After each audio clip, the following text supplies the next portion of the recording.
Wealth comes in a long period of time, not overnight. Overnight is just a transaction that is really drywall and not really brick mortar. It's not a foundation you're not building. Anybody can blow it over. How do you build a network, run a profitable business, and make an impact? Oh, and have a personal life at the same time? That's the question, and this podcast is the answer. I'm your host, Chaz Wilson, husband, father of 5, author of the book 5+1, president and co-founder of Master Networks Inc., a national networking organization. Look, each week I bring you successful entrepreneurs who will share success strategies of how to effectively build a network, add valuable wisdom to your journey, and help you succeed. Welcome to Connect, Share, and Prosper.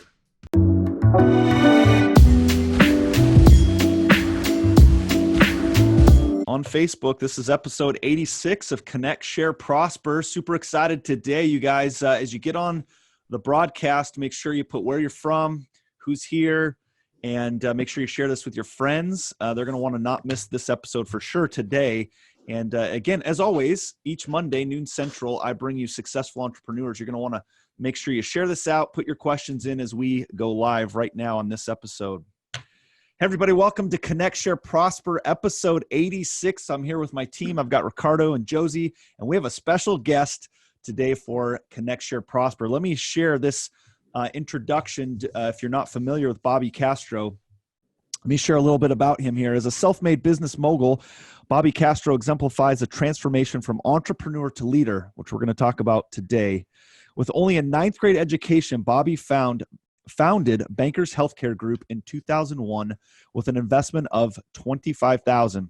Today, he's reached a net worth of over $300 million, and Bobby knows that above all, the key to scaling a business is leadership, and we'll talk a lot about that. At the heart of business, Bobby's business philosophy is a commitment to the community and social responsibility. Both Bobby and BHG proudly support charitable organizations locally and across the country. And so we have a lot to learn from Bobby Castro today. Bobby, welcome to Connect, Share, Prosper. Thank you, Chaz, man. It's awesome to be on, and I'm very selective on the podcast I choose to be on. I want to make sure it brings value. I want to make sure the audience appreciates some of that value. And so, man, I really appreciate it and looking forward to giving as much value as I can. I appreciate that. Let's start. I want to start at a place here. As I read your intro, and I know I'm going to get a lot of questions about this, so I'm just going to hit this right away. 9th grade education. Tell me about that. Was that, so did you struggle in school? Was it a choice you made? Was it a choice outside of your circumstances? Why the 9th grade education? Well, yeah, great question.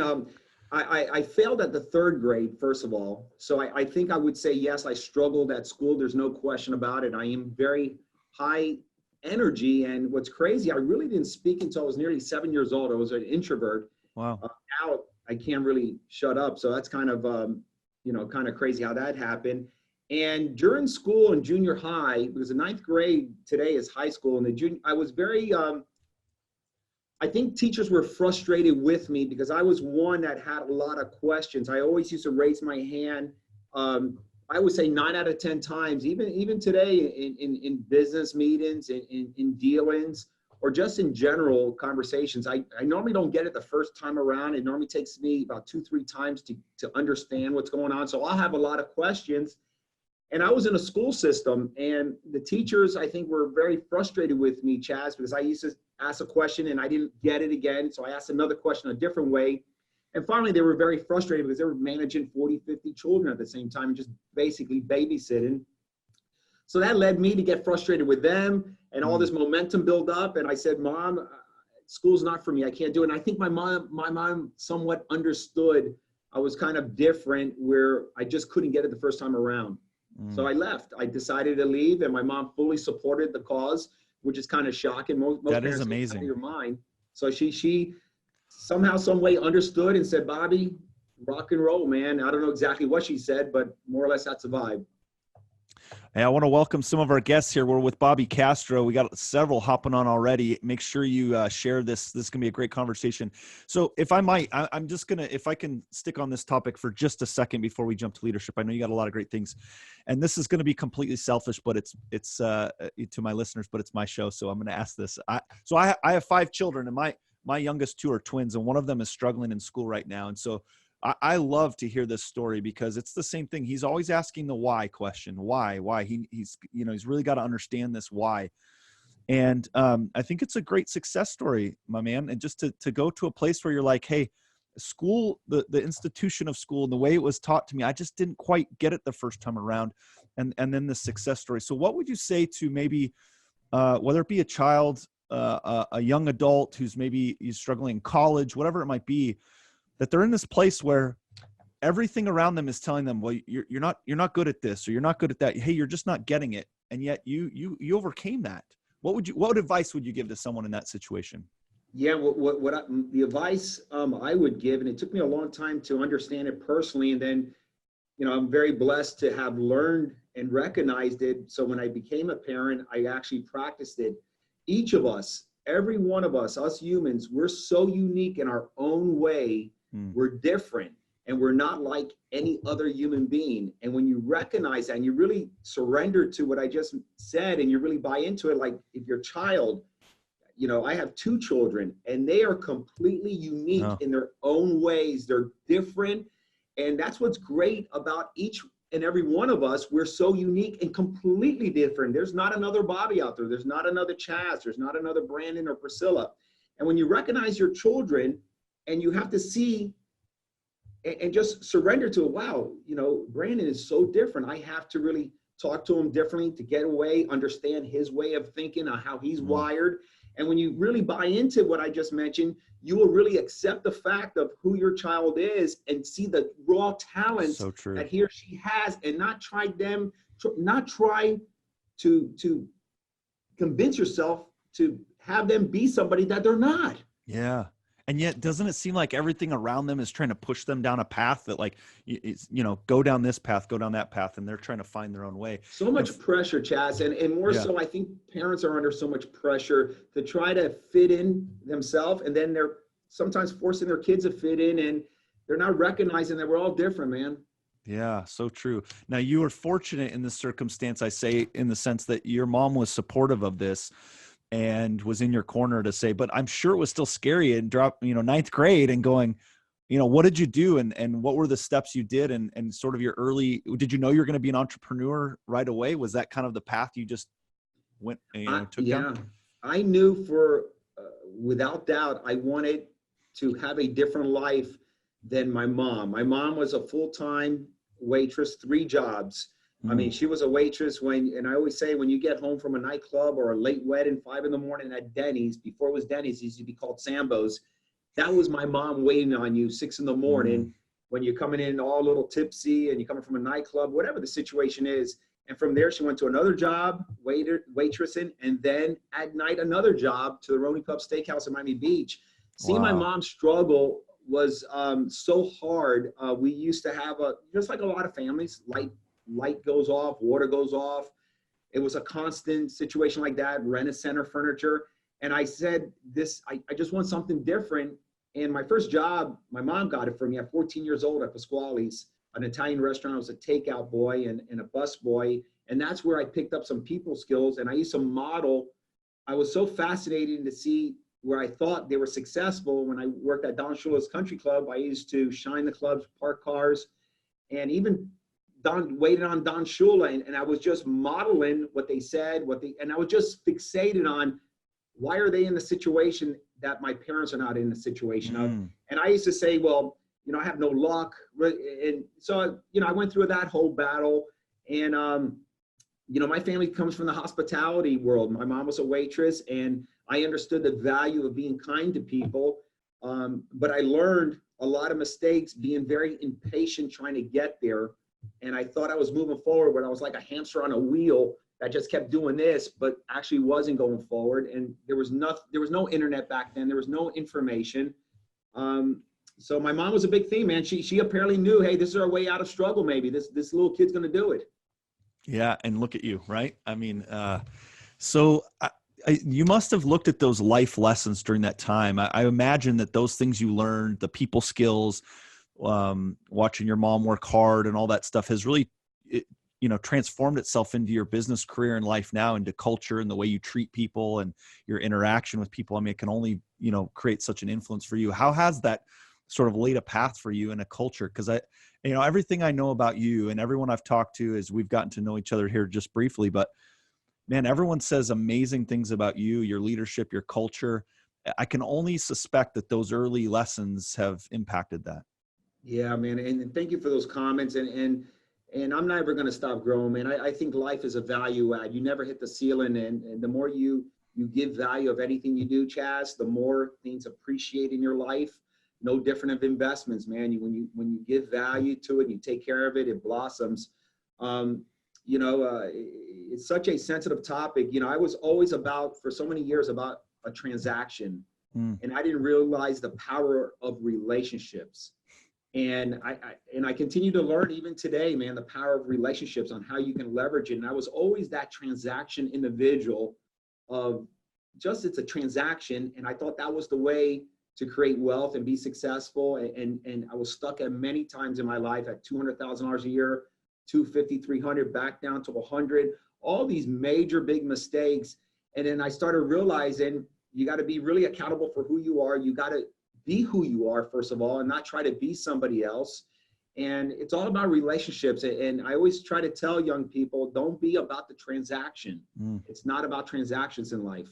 You're speaking my language. All those who are watching, I'm looking at the comments. Those who are part of Master Networks understand we always talk about be more relational, not transactional. Okay, so I think on the surface, people understand. I'm going to transition this a little bit. I think on the surface, we hear be relational, not transactional. But how do you do that? Like, what does that really mean in the business world to be more relational? Maybe there's an example you can think of in your interactions with a company or a person, like maybe give us an example or a story of what that means to help clarify for people. A good example is an example that's happened to me over and over and over of times that I kept making the same mistakes of going back to this transaction situation.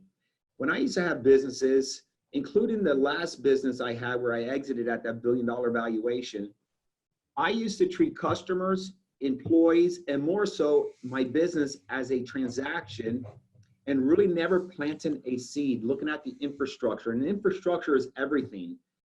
And as soon as I started to pivot into leadership skills, meaning taking accountability, being a leader yourself, walking the walk, not just blah, blah, blah, talking, but actually walking the walk, being very patient and understanding wealth comes in a long period of time, not overnight. Overnight is just a transaction that is really drywall and not really brick mortar. It's not a foundation you're not building. Anybody can blow it over. And how I created my wealth, and I continue to do so, is through leadership skills. And when I started surrounding myself and building my infrastructure within my businesses, people that knew more than me, I stopped the nonsense of Bobby. Stop being the smartest person in the room.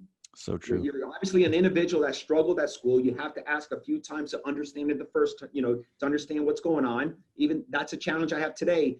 As soon as I surrendered to this and I surrounded myself with better people that have better skill sets, better know-how, took not a backseat, but a backseat on the actual effort, the problem that was not allowing me to pivot.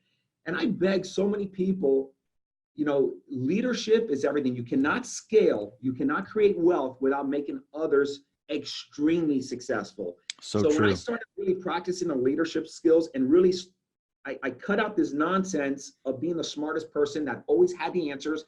I was always reactive.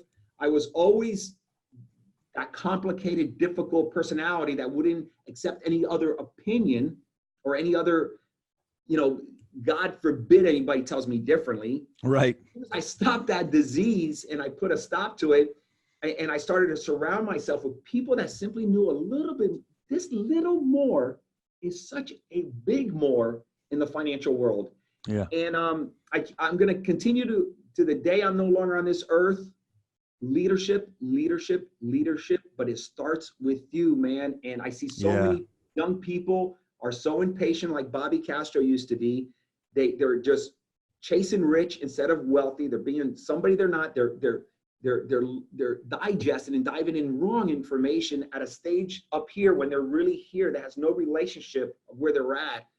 So I can go all over the map. It's such a sensitive topic because I made so many big mistakes of being the smartest person in the room, being complicated. So first of all, I think that's tremendous advice. Again, things we hear, but the actual implementation and changing our own perspective. So you obviously had some awareness at some point to say, I got to knock this off. You called it a disease. I loved that. Like this disease, I had to, recognize it. You had awareness. And then you said, I got to build my infrastructure and my network around me, the people that are building me that I can. How did you identify? Because this is something we've talked about on many episodes prior to yours, of the same concept that people need to get in a network or surround themselves with individuals who are smarter, who've been there before, that kind of thing.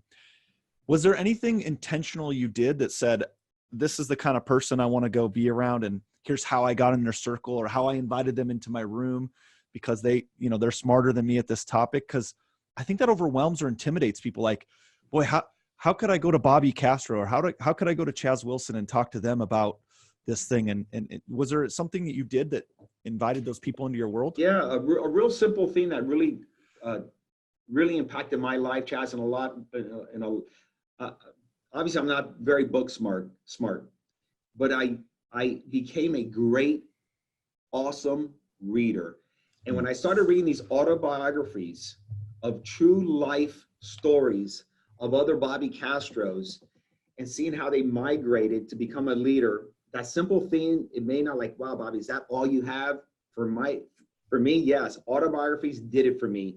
I just went through an awesome book called Alibaba by Duncan Clark, a great book, quick read. I read it in Africa. I have learned so much. It's all about people skills, how Jack did it, Alibaba, the top 10 wealthiest person in China. Yeah. And just really modeling, duplicating others that you really inspire to be like, how they treat others, the return on that investment, how people gravitate towards that, or whatever the word is, to just, they want to do business with them. So I would tell a lot of young people, it's kind of boring, and I'm having a hard time maybe explaining it. Going to conferences and networks, you have no fathom idea about this industry. You don't have any fathom idea how to get wealthy, how to meet a Bobby, how to meet a Chaz. It starts with those darn boring network meetings that nobody wants to go to. Everyone makes fun of the network meetings I go to. So if you want to meet a Bobby, go to those boring meetings. That's where the wealth hangs out. Whether it's your chamber of commerce, I know it sounds stupid and bored and not really sassy and sexy. Going to these conferences, you want to get into real estate, going to a high level conference, pay $100, sit back, talk. Good morning, Bobby Castro. Good morning. Allowing relationships to organically start blossoming. That's what worked for me, these boring stuff. And it was so boring for me back then, Chaz. I refused. I didn't want to adapt to it. And then I realized, man, I'm broke. I don't know anybody who has any more money than me. They don't have any more information other than the information I have. Where am I going to find it? I'm broke. So good. Yeah. I went there. That's the places I went. Yeah. Yeah, I agree. It was great. By the way, thank you for the plug. You didn't even know you gave us the networking events and our event called Connect next April, guys. If you want to learn more about Connect, which is where all these people will be, this is our 5th year. We'll have great speakers, networking, education. Go to the Master Network store. We're already 25% sold out. And it's just like, that's why we put this event on, to put people in a room together to say, hey, talk to your neighbor to the right and to the left and get to know them and connect with. You never know who you're going to sit by, who you're going to be by in those kinds of events. Let me, guys, if you have a question, make sure you ask that in the Facebook comments. And then Josie or Ricardo, let me know if we get a question for Bobby. A lot of likes. I see a ton of likes and hearts coming in and people loving what you're saying. So you said something. I don't want to go past this because to me, I think sometimes as an entrepreneur and a business owner, there comes this balance in life of confidence and humility, right? Like, hey, you have to be confident in business and do this. And yet I think the best people are humble about it in a sense of gratitude and where they came from. But I also want to make sure that we acknowledge, you just said you sold your business for $1 billion valuation. Yes. Congratulations. Yes. Thank you, my brother. Thank you. I mean, that's an incredible thing, especially where we started, and it'd be interesting, to go back to your 9th grade self and realize that, hey man, in just a few short years, I'm going to have a company that's valued at $1 billion when we sell. What an amazing thing. So I just wanted to acknowledge that. No investors, that's the key, from just hard work. But, for anyone that's listening now or listening later, it's so important to adapt, to continue growing. Life and business changes by the hour. You have to go with it. Yes. You cannot be stubborn to continue working that old model. You have to be willing to substantially change. When I started doing that, Chaz, man, my mind opened. And I'm so grateful I did it early on my stage, because I was just so raw and I put myself in the mix at such a young age. But I was in a neighborhood that nobody else had money. I had to find this information somewhere. And so be about change, man. Don't be complicated. Don't be drama. Don't be difficult. Be kind to people. Anybody, and let me tell you, Bobby, I had this question to me the other day. Bobby, how did you make all this money being so kind? Because a lot of entrepreneurs, man, you have to be rough. You have to be tough. I used to be rough and tough, and I got a different result. When I started opening my mind and started duplicating what other highly successful people act like, what they are, the vibe, the energy, I'm telling you, I created my $300 million net worth here, personal net worth, Chaz, being kind to others. I love it. So I'm going to make two things, as two statements, and I see, like, we got a question, right? Okay, I'll go back to that. I just want to comment. So I agree with that. I think early on, I think some of the people I saw in business that I thought at that stage of my life were successful seemed to be like just, all out, kill anything in a negotiation, right? Like that kind of, I have to win at your loss kind of thing. And yet, as I've evolved in my own development and business, and I've gotten around better people, like you said, and I've expanded my circle, I found something that really became very simple, but eye-opening to me. The more successful people at higher levels I met, and as I surrounded myself, I kept having a hard time going, wait, why are you giving me so much time? Why are you giving me so much advice? And what do you want for it? They're like, nothing. Yeah. I'm like, this is just not the world I've played in. Tell me about this, right? And to your point, I think it's accurate. The people who are succeeding, the highest level of leadership, as you said, is they want to contribute. They want to give back. I fully agree, man. And I'm I belong to an organization roughly close to 800, a little over 800 members worldwide, over $80 billion net worth total. Wow. We're all worth globally. And just not too long ago, a few months ago, I was able to meet Richard Branson, spend some time with Richard Branson for about 5 days on Necker Island because of people who I'm meeting. And when you're at a negotiate, for me, at times I'm with these personalities that are very tough and just hard to deal with. Yeah. And I'm negotiating with them. And I can tell you from my personal experience, I tend to come out with great results in my negotiations because I don't waste the energy. I let them vent. I let them bark. Yeah. And sooner or later, we will work out the terms that make sense for me as an investor. So remember, don't react like Bobby used to react many years ago and fall into that momentum. It gets you nowhere. Such a good lesson. I hope those who are listening, like if you're, well, first of all, I hope you're not listening to this live and you're driving in your car, but if you're listening to the replay and you're driving, I hope that you go down afterwards and you write this down. What Bobby just said, I think so many people listening will this is going to pass right over them. But what he just said is so accurate. I can't validate more what he's saying about in the negotiations, in the business, in the way you're treating people. Nobody's perfect, but at the same time, try to do what you can with kindness and respect to others. And it'll get you so much further than this sort of cutthroat business mentality that I think has been written in books and that we've heard before. It's just not the way. Let me get this question so that I don't forget. Margaret asks, so we hadn't talked about this, so somebody must be familiar. You must be building wealth through real estate. Part of it, yep. Part of it. So someone said, did he obtain a commercial real estate?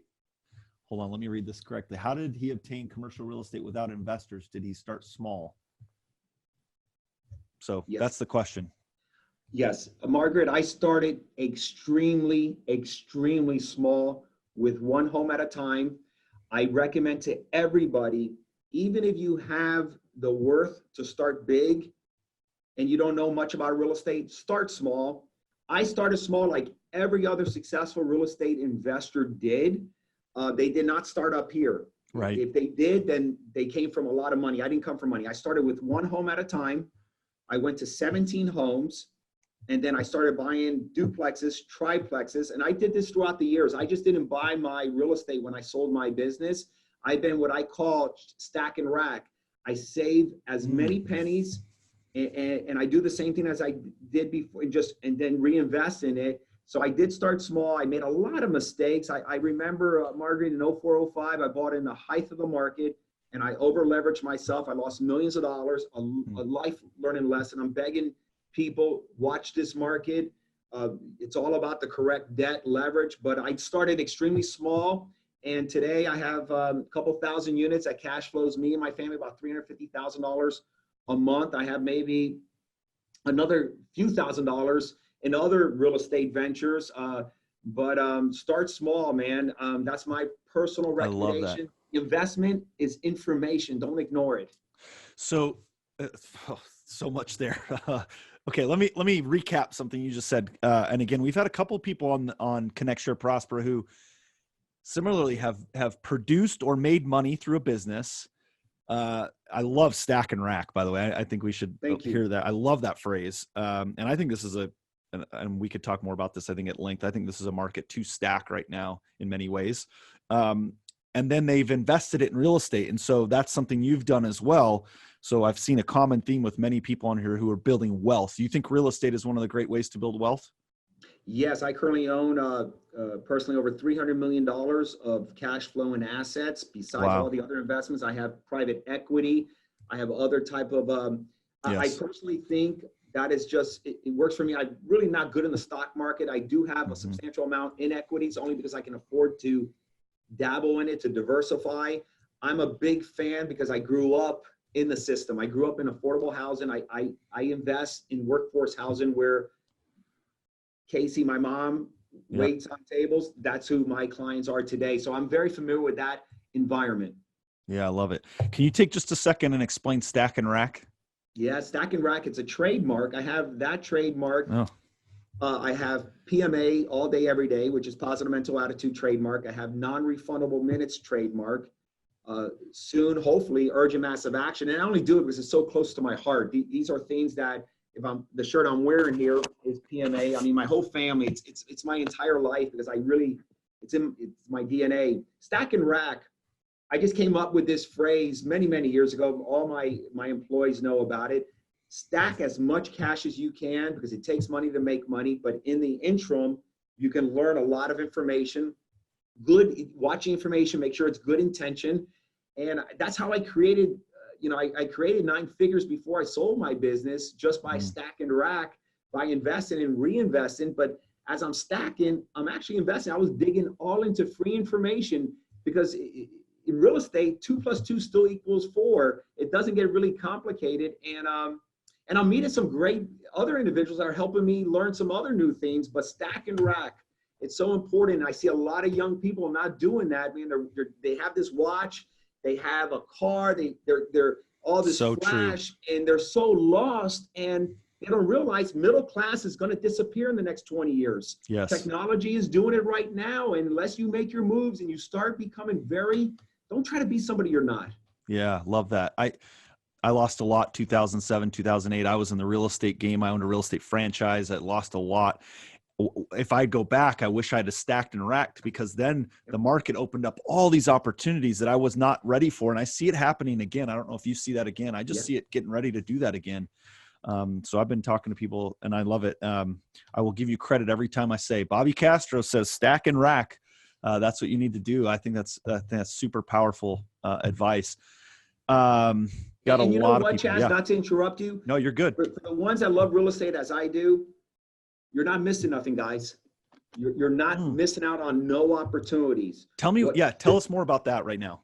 What you should do, because what happens, the yields, this playing field is only for these capital institutions that need to place capital. Yes. Pension funds and all that. This is their environment. They have no choice but to play in the environment. You have 100,000, you have 500,000, you have 200,000. This is all the money you have.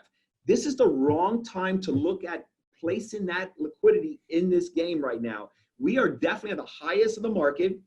It's such and I'm seeing lenders being loosened up on their underwriting model, and I'm seeing high leverage.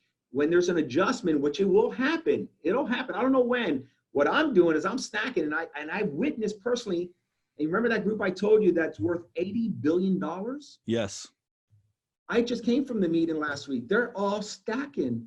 Yes. And they're all waiting. But while they're waiting, they're getting information. They're getting ready. They're saying, so if you're a young person and you're 25 years old and you're not like me, 52, man, you have something golden. It's called time. Stack. You got a job, get a second job, get a better job. You have a business, pay attention to the business.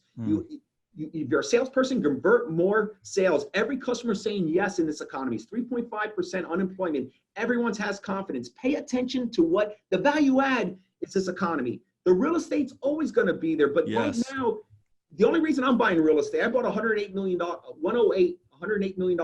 of multifamily this year. But my value add was it helped me unlimited a tax liability on a very big sale event I just mentioned to you. Yes. And it saved me millions and millions and millions of dollars where I don't have to pay Uncle Sam. That was my value add. Now, if you're in my situation, you can maybe dabble with that. But if you're in a situation like I was 10 years ago, 15 years ago, whenever, man, stack your liquidity, stack information, start learning more about this industry. So when you're ready to pounce, you're more of a savvy investor. Such good advice. I love when you said you're not missing anything, because so many people, and especially on this podcast and other things that we do, that we broadcast, a lot of people have created wealth in real estate. And I think that what you said, by the way, is not advice I've heard yet. So I love it, because I think there's this anxiety from some people right now. They're going, hey, I've got 50, I've got 100, I've got 150 in the bank. And I'm looking, I can't find any deals right now. No, not that there aren't out there, because there are some, but they can't find them. And I love what you just said is stack and rack, because those deals they'll come, they'll be there, and you want to be in position. And if there's nothing else, $80 billion worth of net worth is stacking and racking. There's your model to follow, right? Yep. So good. And I'm just sharing from the heart, man, because I want another Bobby, man, whether that Bobby's name ends with an E and she's a female, or it ends with a Y like my name, he's a male. Man, I want you to succeed, man. This is what I'm doing all this year. I give back to a lot of charities, but I decided, I said, you know what? Information is so valuable. I want to give as much information all this year, absolutely free from my heart. And I'm doing it in a big way that I'm responding to every message personally. It's becoming exhausting, but I walk the walk, and I'm determined to live up to that commitment I did. And man, just want people to win. I feel like, guys, you guys listening who are part of this audience, and those you've shared it with, those who've watched any of our previous episodes, you can tell that Bobby fits the culture of what we talk about. We talk about relationships, and that, I believe that everything in my life of any significance has come through relationships, everything. Yeah. And so it's relationships matter at the end of the day. When it's all, that last minute, it's all about the relationships. That's what it's all about. Let me wrap with this. I want to honor your time, and I appreciate you being on our show today. So you've had an exit, $1 billion valuation, and you kind of touched on it, but what are you doing now? What's your focus now? Are you speaking? Are you sharing that wisdom with people? What are you doing now, and where can people find you if they want to follow you? Well, first they can go on Instagram. My son created an account like 3 months ago. I never knew about it. I was never on social media. It's official Bobby Castro. He also, did a pretty cool website, bobbycastro.com, and all the other platforms.